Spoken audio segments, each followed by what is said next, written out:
Hi all, Niyas Muhammad school psychologist and ട്രെയിനറാണ്. പ്രവാസികളായ രക്ഷിതാക്കളോടാണ് സംസാരിക്കുന്നത്. 12ന് ശേഷം അവരുടെ കുട്ടികളുടെ തുടർപഠനവുമായിട്ട് ബന്ധപ്പെട്ട് അവർക്ക് പലതരത്തിലുള്ള ആശങ്കകൾ ഉണ്ടാവാറുണ്ട്.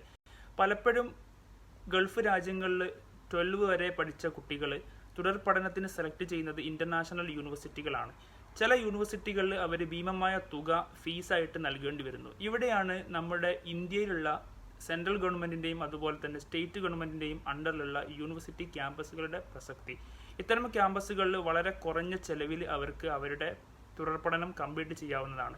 ഞാൻ എൻ്റെ PG കംപ്ലീറ്റ് ചെയ്തിട്ടുള്ളത് അലിഗഡ് യൂണിവേഴ്സിറ്റിയിലാണ്. അലിഗഡ് യൂണിവേഴ്സിറ്റിയിൽ നിങ്ങൾ കോഴ്സ് പഠിക്കുന്ന സമയത്ത് ഈവൻ ട്രെയിനിൻ്റെ ടിക്കറ്റ് അടക്കം ഗവൺമെൻറ് നിങ്ങൾക്ക് നൽകുന്നതാണ്. അതിലൊരു നിശ്ചിത പെർസെൻറ്റേജ് നിങ്ങൾക്ക് ഡിസ്കൗണ്ട് തരുന്നതാണ്. അപ്പോൾ അത്തരത്തിലുള്ള ഒരുപാട് ആനുകൂല്യങ്ങൾ ഇത്തരം സെൻട്രൽ ഗവൺമെൻറ്റിൻ്റെ സ്ഥാപനങ്ങളും അതുപോലെ തന്നെ സ്റ്റേറ്റ് ഗവൺമെൻറ്റിൻ്റെ സ്ഥാപനങ്ങളും തരുന്നുണ്ട്. അവിടെ നിങ്ങളുടെ കുട്ടികളുടെ തുടർപഠനം നിങ്ങൾക്ക് വളരെ കുറഞ്ഞ ചെലവിൽ കംപ്ലീറ്റ് ചെയ്യാൻ വേണ്ടിയിട്ട് സാധിക്കുന്നതാണ്. കൂടുതൽ വിവരങ്ങൾക്ക് എൻ്റെ നമ്പറിൽ കോൺടാക്റ്റ് ചെയ്യുക. നന്ദി.